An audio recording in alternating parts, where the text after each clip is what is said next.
Bir жыл мурун ийгиликсиз өтүп, тополоңго алып келген парламенттик шайлоо быйылдагы ызы чуулар менен коштолууда. Дегеним, добуштар көпкө чейин толугу менен саналып бүтпөй, шайлоочуларды санаркатты. Ал ортодо саясий партиялар менен активисттер добуштарын уурдатып жибергенин жар салышты. Ал эми БШК болсо техникалык мүчүлүштүктөрдү жүйө келтирип туруп алды. Андыктан бул чыгарылышта Кыргызстандагы парламенттик шайлоодо добуштарды саноодо эмне себептен ызы чуу чыкканын талдап беребиз. Сиздер менен мен Наргиза Асекова. Салам. Эске салсак, 28 ноябрда парламенттик шайлоого бирдиктүү шайлоо округтарынан 21 партия, бир мандаттуу округтардан 300дөн ашуун талапкерлер депутаттыкка аттанышкан. Жалпысынан шайлоого 1 283 811 жаран катышкан. Элестетсеңер, шайлоочулардын болгону 34,67% гана келишкен. Тагыраагы шайлоо укугуна ээ жарандардын 3/1 бөлүгү гана. Эми тактап берейин. Кыргызстанда жалпысынан 3,703,420 адам шайлоого катышып добушун бере алышат. 18ге чыккан каттоосу бар мыйзам чегинде жашагандар. Алардын ичинен парламенттик шайлоого 1 миллиондон ашыгы гана келишкен. Улуттук статистикалык комитеттин маалыматы боюнча кыргыз калкынын жалпы саны 6,636,803 киши. Кызыгы, бүтүндөй өлкө үчүн мыйзамдарды чыгара турчу адамдарды жарандардын 19,3% эле тандап коюшту.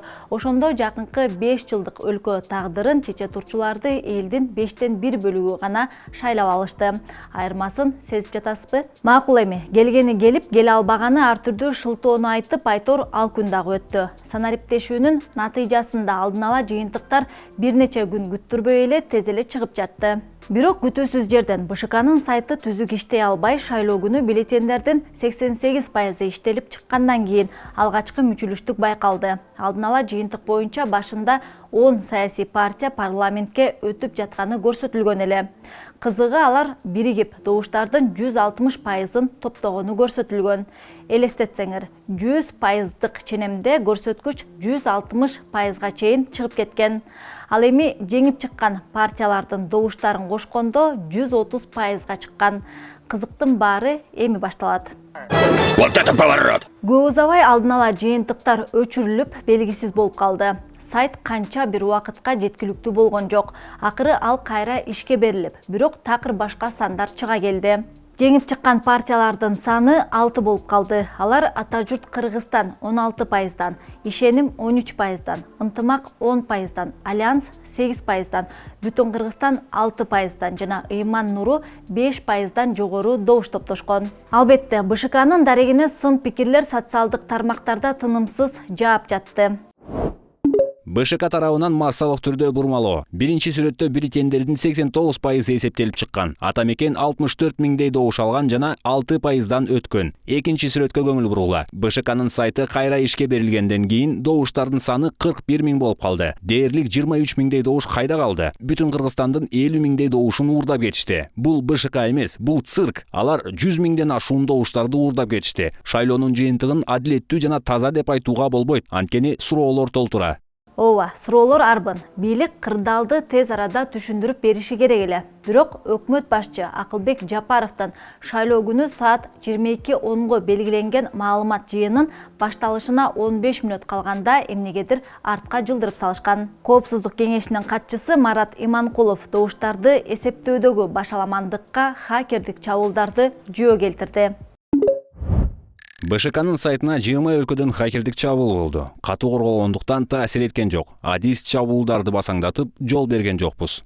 Ага улай эле. Ал БШКнын сайтына жана автоматтык түрдө эсептөөчү урналардан түшкөн маалыматка башы менен жооп берерин билдирип, эгер Боршайкомдун сайтындагы алдын ала жыйынтыктар добуштарды колго санагандан кийин дал келбей калса, кызматынан кетерин дагы убадалаган. Көп узабай өкмөт башчынын биринчи орун басары Эдил Байсалов Иманкуловдун айткандарын өзүнүн Twitter баракчасында жокко чыгарган. Хакердик чабуул болгон жок, мүчүлүштүк болгон жок. Сервер менен система штаттык режимде иштеп жатты. Сөз публикациянын таблицасындагы бир бөлүктүн формуласынын эң жөнөкөй катасында болуп жатат. Ал эми БШК болсо көпкө чейин үн катпай кырдаалды түшүндүргөн жок. Журналисттерге маалыматты шайлоонун эртеси эртең менен маалымат жыйынында беришерин билдиришкен. Кийин ал жыйынды түшкө жылдырып, ал дагы ишке ашпай түштөн кийинкиге чейин күттүрүшкөн. Мындай жагдай добуштарды электрондук түрдө эсептегенден кийин четке сүрүлүп калган саясий партиялардын абалын огош бетер козуткан. Аны да түшүнсө болот. Алгачкы маалымат боюнча жеңүүчү болуп, анан көз ачып жумганча эле четке чыгып калып атса кандай болот? Түшкө маал БШКнын алдында митинг башталган. БШКнын төрайымы митингчилердин алдына чыгып, системадагы мүчүлүштүктөр үчүн кечирим сурады. Ал дагы ызы чуунун чоо жайын түшүндүрүү аракетин көрдү.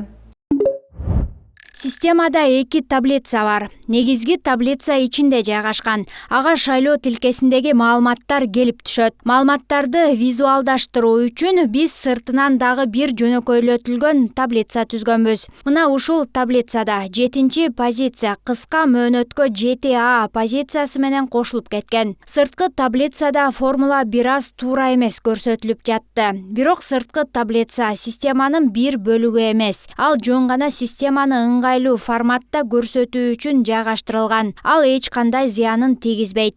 Кыскасы мындай, ички негизги таблица бар. Анын ичи автоматтык эсептөөчү урналардын маалыматы менен толтурулат. Анан сырткы таблица бар. Аны БШК атайын бизге ыңгайлуу болушу үчүн жөнөкөйлөтүлгөн вариантта иштеп чыккан. Дал ошол жөнөкөйлөтүлгөн таблицага бир формула туура эмес жүктөлүп калган. Мындан улам бизге туура эмес маалымат көрсөтүлгөн. Бирок ал таблица негизгиси эмес. Ал жөн гана кооздук үчүн жасалган. Негизги таблица ал ичкиси. Бирок биз аны көрө алган жокпуз. Болбосо ал жакка так маалыматтар камтылган. Вот как-то так, но никак иначе. Логикага таяна турган болсок, эгер маселе чын эле формулада болуп жатса, анда ал ар бир партиянын добуштарын бирдей пайызда көбөйтүп салышы керек эле. Добуштарды электрондук эсептөөнүн скриншотторун мүчүлүштүк чыкканга чейин жана андан кийин дагы салыштырып көрсөк, ар бир партия боюнча айырма асман менен жердей. БШКнын төрайымынын айтымында формула 2 башка маалыматты бириктирип салган. Тагыраагы партияларга берилген добуштар менен алардын тизмегиндеги талапкерлерге берилген добуштар аралашып кеткен. БШКнын мүчөсү Кайрат Маматов мындай айырмачылыкты кыскасы долбоору үчүн дагы түшүндүрүп берди. Мыйзам боюнча автоматтык эсептөөчү урналар партияларга берилген добуштарды өзүнчө эсептейт. Талапкерлердикин дагы өзүнчө эсептейт. Тартип боюнча партияны тандап, бирок анын ичиндеги талапкерге добуш бербей коюуга мүмкүн эле. Тагыраагы бир эле белги коюп, добушту бир гана саясий уюмга кыйгаруу. БШКнын мүчөсү Кайрат Маматовдун айтымында айрым шайлоочулар партияларды гана тандап, ичиндеги талапкерлердин бирине добуштарын беришкен эмес.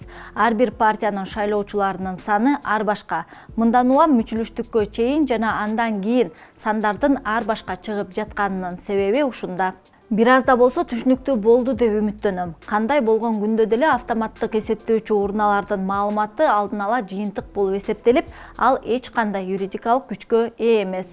Акыркы жыйынтык добуштар колго эсептелип бүткөндөн кийин гана чыгарылат. Ал эсептелип башталганда БШКнын сайты кайра бузулду. 1 декабрь күнү эртең менен жада калса алдын ала жыйынтыктар дагы жоголуп кеткен. Мындай жагдайды БШК журналисттерге биз баарын тең кайра жүктөп жатабыз деп түшүндүрдү. Кайра эсептөө маалында партиялар жана жарандар добуштарды колго эсептөөгө ишенбей тургандыгы тууралуу кептер чыга баштады. Элди ынандыруу максатында автоматтык эсептөөчү урналардын жыйынтыгына добуштарды дал келтириш үчүн бюллетендерди кайра караштырышууда деген божомолдор айтылды. Ал ортодо Клуб медианын жана бир катар бейөкмөт уюмдардын байкоочулары шайлоо тилкелериндеги комиссия мүчөлөрү протоколдордун көчүрмөсүн бербей жатышат деп билдирүү жасашты. Добуштарды автоматтык түрдө эсептөө протоколдорунда бир тилке боюнча канча киши кимге добуш бергени жазылат. Ал документ тилке жабылар замат түзүлүшү керек. Ал эми анын көчүрмөлөрү ар бир байкоочунун колуна милдеттүү түрдө тапшырылышы шарт. Клуб маалымдагандай, алардын байкоочуларына протоколдордун көчүрмөлөрүн беришпей, документтин оригиналын кайра жасап чыгышкан. Бул жерде эмнени жазып жатасыз? Протокол. Булчу? Протокол. Приложение протокола. Бул тактан жазбай атып белесиз, участоктон. Биздин жерде топтордун тууралык эсептеп правление болуп калды. Боршайкомдун төрайымы Нуржан Шайлдабекова өткөн шайлоого жарандар ишенбөөчүлүк көрсөтпөшү үчүн добуштарды кайра саноодо көз карандысыз топ түзүүнү сунуштады. Ал топко кимдер кире алышат? Партиялардын өкүлдөрү, техникалык адистер, бардык кызыктар тараптар. Алардын астына төмөндөгүдөй тапшырмалар коюлат. Шайлоо тилкесин тандоо, тагыраагы бюллетендерди кайра эсептеш үчүн тушкелди тилкени тандап алуу. Ар бир тилкеден автоматтык эсептөөчү урналардын алдын ала жыйынтыктарын алуу. БШКнын сайтындагы маалыматты автоматтык эсептөөчү урнадан чыккан жыйынтык менен салыштыруу. Маалыматтардын дал келбестигин же туура толтурулгандыгы тууралуу бүтүм чыгаруу. Урналарга метрологиялык көзөмөл жүргүзүү. Ал ортодо БШКнын өкүлдөрү добуштарды санап бүтө албай убара тартышты. Ага дээрлик 1 апта жумшалды. Бюллетендерди 4-күнү араң эсептеп бүтүштү. Андан кийин жыйынтыктарын протоколдорго киргизүү машакаты башталды. Жарандар акыркы жыйынтыкты көрүшү үчүн протоколдордогу эсептелип чыгышы шарт. Жума күнү кечки саат 4 чамасында протоколдордун болгону 96% иштелип чыкты. Кечке мал 99,96%на кептелип сандар туруп калды. Алдын ала жыйынтыктар ушуга келип токтолду. Мы строили, и наконец построили! Ура! Албетте, сиз дагы жыйынтыктар боюнча маалымат ала аласыз. Ал үчүн news.shailo.gov.kg сайтына киришиңиз керек. Бул жакта шайлоого катышкандар тууралуу автоматтык эсептөөчү урнадан чыккан алдын ала жана акыркы жыйынтыктар көрсөтүлөт. Күмөн саноонун кажети жок. Маалыматтар дал келүүдө, бирок талаштуу бюллетендер боюнча эмес. Мисалга автоматтык эсептөөчү урна туура эмес деп кабыл алган айрым бюллетендерди БШКнын адистери жарактуу деп коюшкан. Андыктан колго эсептөөнүн жыйынтыгынан кийин ар бир партиянын добуштары бир аз да болсо көбөйө түшкөн. Ага ылайык пайыздары дагы өзгөрүүсүз калган эмес. Жыйынтыгында парламентке 6 партия өттү. Ата журт Кыргызстан дээрлик 224 000 добуш топтошкон, анын пайызы 17ден ашат.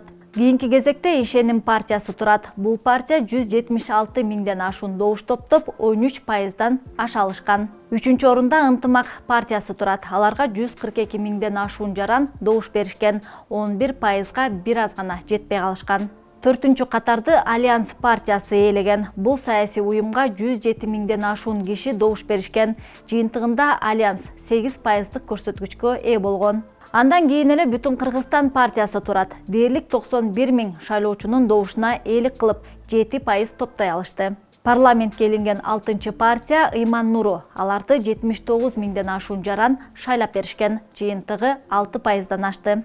Эл үмүтү саясий партиясы парламенттин босогосуна чейин келип, бирок өтө албай калышты. Аларга жарыбаган 0,5% добуш жетпей калды. Эске салсак, шайлоо алдында буларга тымызын акча салгандар бар деген ызы чуу чыккан. Шайлоо процесси бүттү десек болот. Шайлоо тилкелеринде жыйынтыктар чыгарылгандан кийин 3 күндүн ичинде округдук шайлоо комиссияларына арызданса болот. Эгер алар сиз тарапка чечпей койсо, анда БШКга даттанууга мүмкүн. Ал үчүн дагы 3 күн берилет. БШК деле шайлоонун жыйынтыгын дароо эле беките сала албайт. Алар үчүн атайын 20 күн мерчемделген. БШК шайлоонун жыйынтыгын төмөндөгү учурларда жокко чыгара алат. Биринчисин мисал менен түшүндүрсөм, шайлоого 1 300 000 киши катышты.